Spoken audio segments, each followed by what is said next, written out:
Buti na lang, may kasama tayo. Saka dito nga pala kanina may napansin ako nag-check engine. Yan o.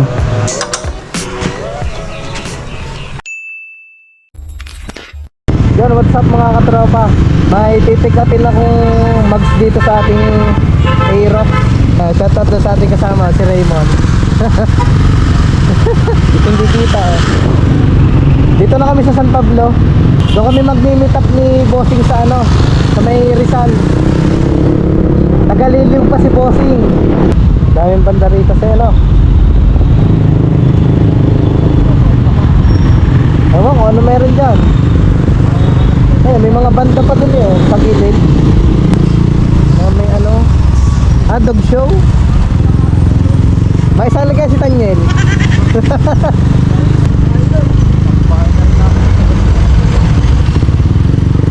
Pakiyat na tayo ng Rizal.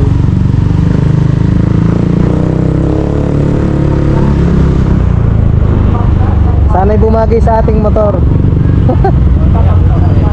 Yung panguna ay 60-80, panghuli ay 70-80 yung gulong. Hindi ko lang naitanong kung anong size nung pinaka-mags. Mamaya makikita natin. Yan, pantinlig oh.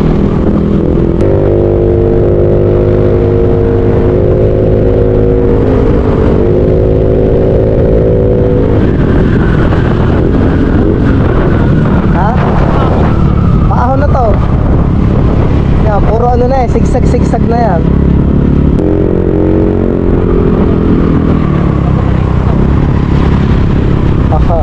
Yan ang nakakatakot eh, mga kasalubong. Dito tayo sa Gedli.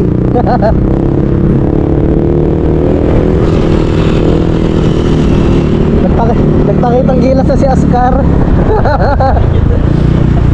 Nasaan na kaya si Bossing? Nandito na kami sa Rizal.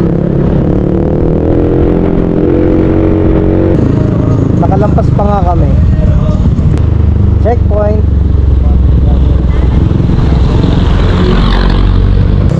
Antay lang namin dito ni Raymond. Mapapalto na ng mag si Bubbles. Kasi 17 na tayo. Medyo nananawa na ako sa 14. Sa konti po ka. Minsan, minsan siya lang tinitignan. Ayan, ito na si Bossing. May dala pang higaan yung mags. Dinala ko na sang higaan ko, Bossing. Ano boss, dili tayo. Yeah, shoutout mo na kay Bossing. Boss. Boss, madumi lang ha.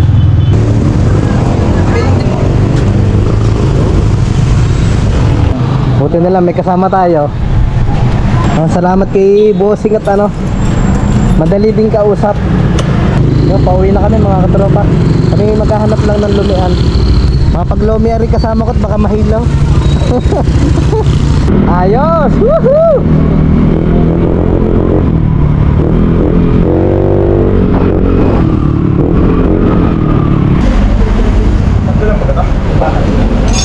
Ay, pero nga ng alin. Pinakalas na namin para walang problema mamaya sa bahay.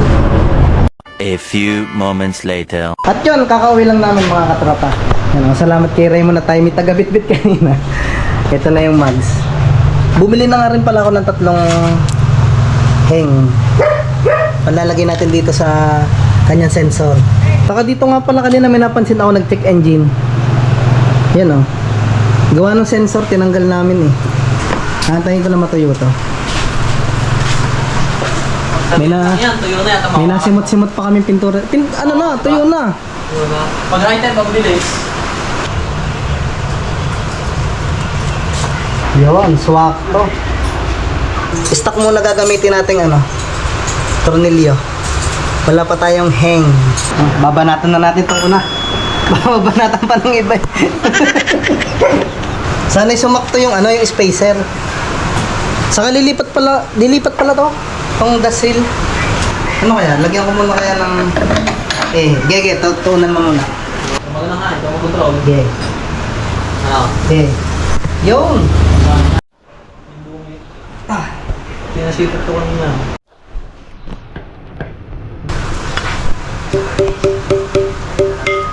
Ba?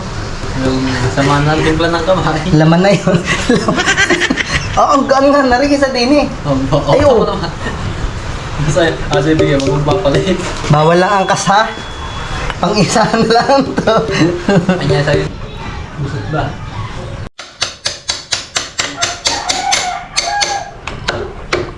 Yun! Ano? Okay, baba. Ah!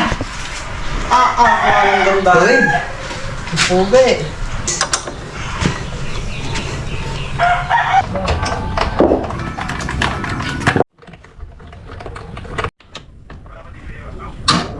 Yun.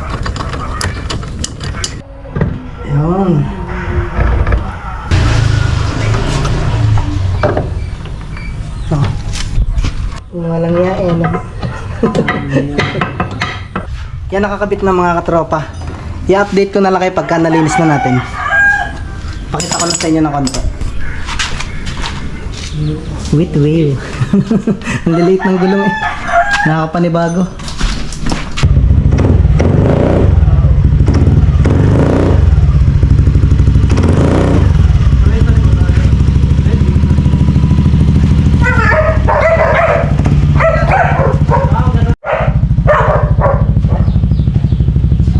The next day.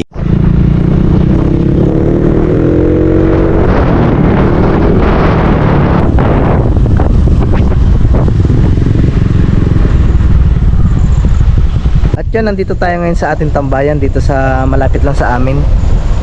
Yan, nakakabit na yung ating RCB na mags 17. Naglinis lang tayo ng konti at napakaulan ngayon. Ayan o, napakadagim pa rin dito sa amin. Konting linis lang muna at laging maulan. Wala naman siyang kinonvert. Halos lahat plug and play. Lahat talaga plug and play. Ito pa rin yung gamit nating sensor at saka itong ating disc. Tapos ito naman yung bushing natin, puro stock yan. Dito rin sa kabila. Ayos pa itong ating nabiling mags.